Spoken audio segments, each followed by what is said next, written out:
overback grip where we hug our partner's armpit and we close everything nice and tight. We're gonna lock everything in place, we're gonna slide our body forward, and then we're gonna take our knee and we're gonna point it out in this direction. Today we're going to take a look at a fantastic variation of Sumi Gaeshi, Yoko Sumi Gaeshi, that you can use when your initial setup for Sumi Gaeshi fails. There are a lot of different grips that we can use for Sumi Gaeshi. The one we're going to start with is a classic one. So our partner is down here on the knees, and we're looking to either take an underclasp grip on this side, okay, so that we can get an under and an over grip, or we can even work off of an overclasp grip where our partner takes the underhook and we take the whizzer, okay? Either of these is going to be fine. When we first start our setup though, the idea is whenever you're using Sumi Gaeshi, you always have, your legs do two different things. So you have an elevator hook, right? Sumi Gaeshi, sometimes people will refer to it as like the butterfly sweep. And it's because this butterfly hook, this elevator hook, does the job of lifting our partner's leg. Then you have your bottom leg, that's usually your drive leg. This leg is the one that we use to push off of the floor and lift our partner, okay?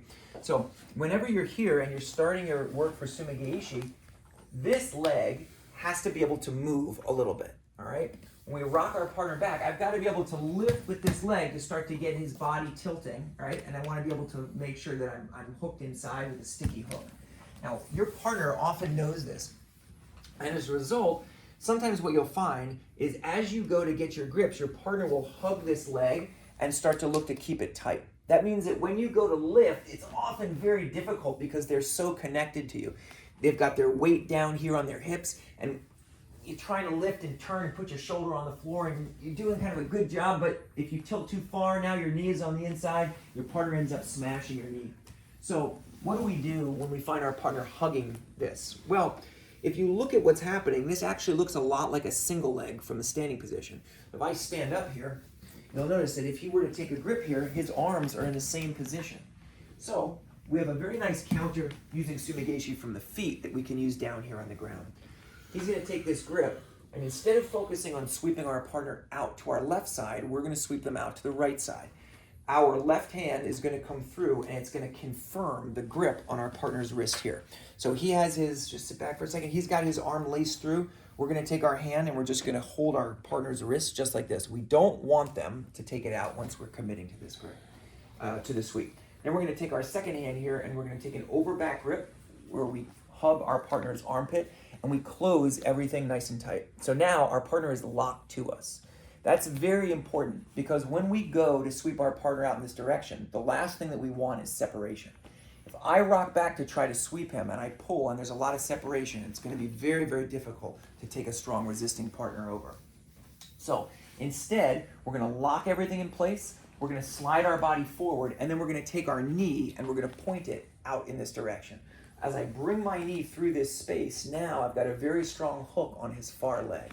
We're going to use a little bit of momentum. We're going to slide our body forward. We're going to throw our back onto the floor, and then we're going to lift, lift, lift until we can get our partner up and over using our right leg as an elevator hook.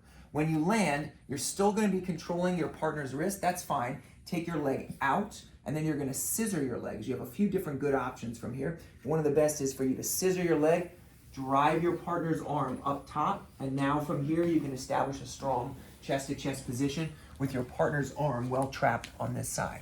Okay, we can look at it, same technique from a little bit of a different angle here. So we're going to begin by sweeping our partner with Sumi Gaeshi out to the left side. As we start to work from here, we're looking to sweep, and they get a strong, robust grip on this leg, making it difficult for us to sweep. So we're going to take our left hand, hold our partner's wrist, reach up over the top, compress everything. Then we're going to take our knee across to the other side. Don't lie back and separate yourself from your partner. Instead, you're going to slide your body in, rock back, pull with your right hand, lift with your right leg, and take your partner over your right shoulder here. You get a surprising amount of amplitude taking your partner up and through in this fashion. Now from here, with your head positioned above your partner's head, even if it turns into a scramble and he goes to get up on top, you're usually going to win that battle. You can take a big step through, land at the top, and now from here, you're ready to start to work. So this alternative to a standard Sumi Gaeshi, a Yoko Sumi Gaeshi, allows us to sweep our partner in two different directions. This is one of the most important skills that you can have in Sumi Gaeshi.